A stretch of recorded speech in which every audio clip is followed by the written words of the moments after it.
Então, galera, daí vem uma pergunta pra vocês. Júlia, por que você tá fazendo um montão de partes, tá com um montão de notificações aqui no meu celular? É porque no vídeo aqui, na câmera do YouTube, ele tem limite de vídeo. Então, como eu disse, ele tem limite de vídeo. Então, eu tenho que fazer parte por parte e ir enviando. Tá, esse aqui virou gelinho, nem estica.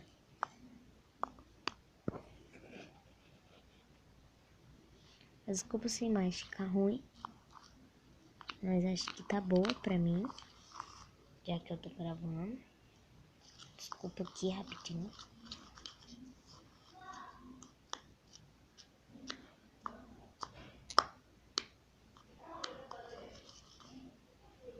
Essa aqui vai ser a parte 3 e a final. E depois, amanhã, quando eu pegar o outro slime, eu gravo pra vocês, tá?